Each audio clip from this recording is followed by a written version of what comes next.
అందరికీ నమస్కారం అండి. శనివారం అంటేనే అందరికీ గుర్తుకొచ్చే దైవము వెంకటేశ్వర స్వామి.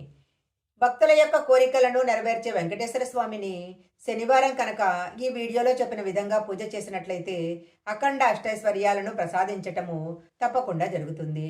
శనివారం వెంకటేశ్వర స్వామిని ఎలా పూజించాలో ఇప్పుడు తెలుసుకుందాము. శనివారం రోజు చాలామంది ఉపవాసం కూడా ఉంటూ ఉంటారు. ఉపవాసం ఉండి శనివారము వెంకటేశ్వర స్వామి పూజ చేసేవాళ్ళు ఈ వీడియోలో చెప్పిన విధంగా కనుక చేసినట్లయితే స్వామివారి యొక్క అనుగ్రహము చాలా తొందరగా దక్కుతుంది.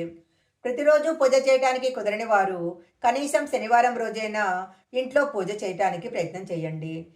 శనివారం రోజు తెల్లవారుజామునే నిద్రలేచి ఇంటిని శుభ్రం చేసుకోవాలి.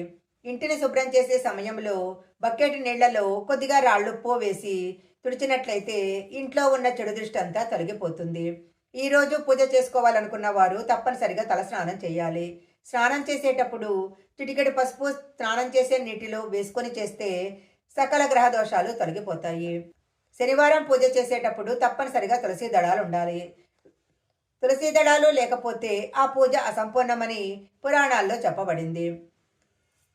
దేవుని పటాలు శుభ్రం చేసుకోవాలనుకుంటే శనివారం రోజు మాత్రమే చేసుకుంటే చాలా మంచిది. శనివారం రోజు దేవుని పటాలు శుభ్రం చేసుకున్న తర్వాత వెంకటేశ్వర స్వామి వారి చిత్రపటానికి తులసీమాలతో అలంకరించుకోవాలి.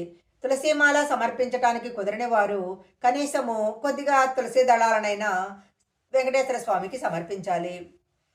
తులసి దళాలను స్వామివారికి సమర్పించేటప్పుడు మనం ఇంట్లో పూజ చేసుకునే తులసి చెట్టు దళాలు కొయ్యకూడదు. పూజ చేసుకోవటానికి తులసి దళాల కోసము వేరొక తులసి చెట్టును పెంచుకోవాలి.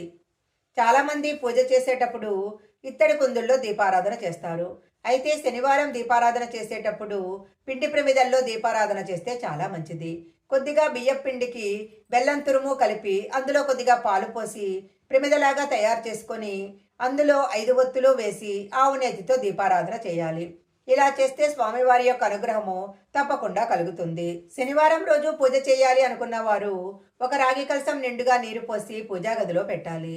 పూజా గదిలో ఉన్న రాగి కలశంలో నీటిలో బ్రహ్మ విష్ణు మహేశ్వరులు కొలువై ఉంటారు. ఈ రాగి చెంబులో ఉన్న నీటికి మహత్తరమైన శక్తి ఉంటుంది. పూజ మొత్తం పూర్తయిన తర్వాత రాగి కలశంలో ఉన్న నీటిని అందరూ కూడా తీర్థంలా తీసుకోవాలి. వెంకటేశ్వర స్వామి వారి పటం ముందు పిండి దీపారాధన చేసిన తర్వాత గోవింద నామాలను తప్పకుండా పఠించాలి. అలా కుదరనట్లయితే ఓం వెంకటేశ్వర స్వామియే నమః అనే మంత్రాన్ని చదివినా సరిపోతుంది. పూజ పూర్తయిన తర్వాత పచ్చకర్పూరంతో స్వామివారికి హారతి ఇవ్వాలి. వెంకటేశ్వర స్వామివారికి ఇష్టమైన బెల్లం పాయసాన్ని నైవేద్యంగా పెట్టినట్లయితే స్వామివారి యొక్క అనుగ్రహము తప్పకుండా కలుగుతుంది. శనివారం పూజ చేసుకునేవారు పసుపు రంగు వస్త్రాలు ధరిస్తే చాలా మంచిది. పూజ మొత్తం పూర్తయిన తర్వాత నైవేద్యం పెట్టి కొద్దిసేపు బయటకు వచ్చేసేయాలి. ఎందుకంటే దేవుని యొక్క కంటి చూపు ప్రసాదం పైన గనక పడినట్లయితే దానికి శక్తులు లభిస్తాయి.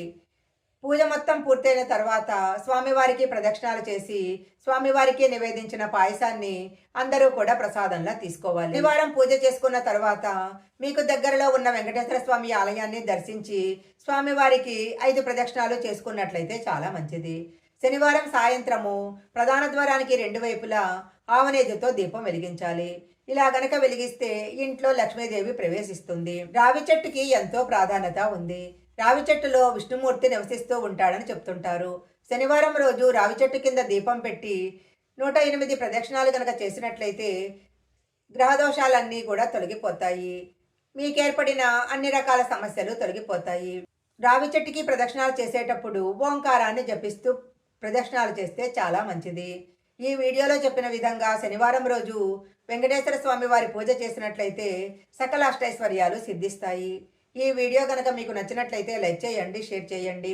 ఇలాంటి మరిన్ని వీడియోల కోసం మా ఛానల్ సబ్స్క్రైబ్ చేసుకోండి. పక్కనే ఉన్న బెల్ ఐకాన్ని యాక్టివేషన్ చేసుకుంటే మేము పెట్టే వీడియోలన్నీ కూడా మీకు ముందుగానే నోటిఫికేషన్గా వస్తాయి. మరొక మంచి వీడియోతో మళ్ళీ కలుసుకుందాం.